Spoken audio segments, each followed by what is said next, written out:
കർത്താവേ, ഞാൻ കഠിനമായി കഷ്ടപ്പെട്ടിരിക്കുന്നു. കർത്താവേ, നിന്റെ അരുളപ്രകാരം എനിക്കു ജീവൻ നൽകേണമേ. ചൊവ്വാഴ്ച മെയ് 5, 2026. ഇന്ന് രാവിലെ നമ്മുടെ ധ്യാനത്തിനായി ശമൂവേലിന്റെ രണ്ടാം പുസ്തകമായ ശമൂവേൽ 23 വാക്യം 12 നിന്ന് ഞാൻ തിരഞ്ഞെടുത്തു.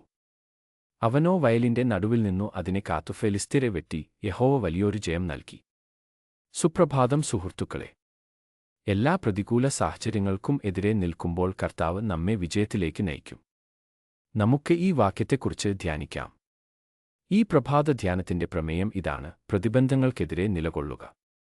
ദാവീദിന്റെ ശക്തരായ പുരുഷന്മാരിൽ ദാവീദിനോട് അടുപ്പമുള്ളവരും ദാവീദിന്റെ വീരന്മാർ എന്നു വിളിക്കപ്പെടുന്നവരും ചുരുക്കമുണ്ടായിരുന്നു. ഇപ്പോൾ ദാവീദിനോടുകൂടെയുണ്ടായിരുന്ന ജനവും ദാവീദിന്റെ ശക്തരെന്ന് വിളിക്കപ്പെട്ട ആളുകളും തമ്മിൽ വ്യത്യാസം വരുത്തിയത് എന്താണ്?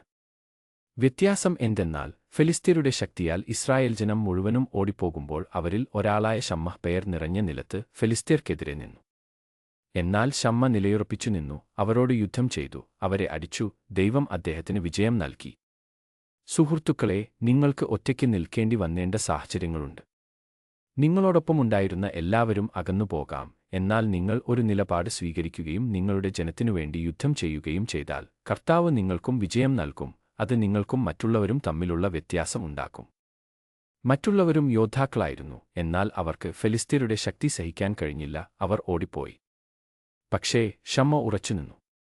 അവൻ ഒരിക്കലും ഓടിപ്പോയില്ല. അവൻ യുദ്ധം ചെയ്തു. അവൻ ഫെലിസ്ത്യരെ അടിച്ചു. ദൈവം അവന് വിജയം നൽകി. അതുകൊണ്ടാണ് അവനെ ദാവീദിന്റെ ശക്തനായ മനുഷ്യൻ എന്ന് വിളിക്കപ്പെട്ടത്. സുഹൃത്തുക്കളെ, നമ്മുടെ ജീവിത സാഹചര്യങ്ങളിൽ അവരെല്ലാം അകന്നുപോകുന്ന വെല്ലുവിളി നിറഞ്ഞ സാഹചര്യങ്ങളും നാം അഭിമുഖീകരിക്കുന്നു. മറ്റെല്ലാവരും അകന്നുപോകുകയോ ഓടിപ്പോകുകയോ ചെയ്തതിനാൽ നമ്മളും അകന്നുപോകേണ്ട തരത്തിൽ നമുക്ക് ഭീഷണി നേരിടേണ്ടി വന്നേക്കാം. എന്നാൽ നിങ്ങൾ നിങ്ങളുടെ മനസ്സ് ഉറപ്പിച്ചാൽ, നിങ്ങൾ ഉറച്ചുനിൽക്കുകയാണെങ്കിൽ, നിങ്ങൾ അതിനോട് പോരാടുകയാണെങ്കിൽ, കർത്താവ് നിങ്ങൾക്ക് വിജയം നൽകും. നിങ്ങൾ ഭയത്തെ മറികടക്കും. നിങ്ങൾ ബലഹീനതയെ മറികടക്കും. സാധ്യമായ അസാധ്യമായ എല്ലാ സാഹചര്യങ്ങളെയും നിങ്ങൾ മറികടക്കും. കാരണം കർത്താവ് നിൽക്കുകയും പോരാടുകയും ചെയ്യുന്നവർക്ക് വിജയം നൽകും. പ്രാർത്ഥന. കൃപയുള്ള ദൈവമേ, സ്വർഗീയ പിതാവേ, കർത്താവേ, എല്ലാവരും അകന്നുപോകുമ്പോഴും എല്ലാ വെല്ലുവിളികൾക്കും മുന്നിൽ നിൽക്കാൻ ഞങ്ങളെ സഹായിക്കണമേ. പോരാടാൻ ഞങ്ങളെ സഹായിക്കുകയും വിജയികളാകാൻ ഞങ്ങളെ സഹായിക്കുകയും ചെയ്യുക. ക്രിസ്തുവിന്റെ നാമത്തിൽ ഞങ്ങൾ പ്രാർത്ഥിക്കുന്നു. ആമേൻ.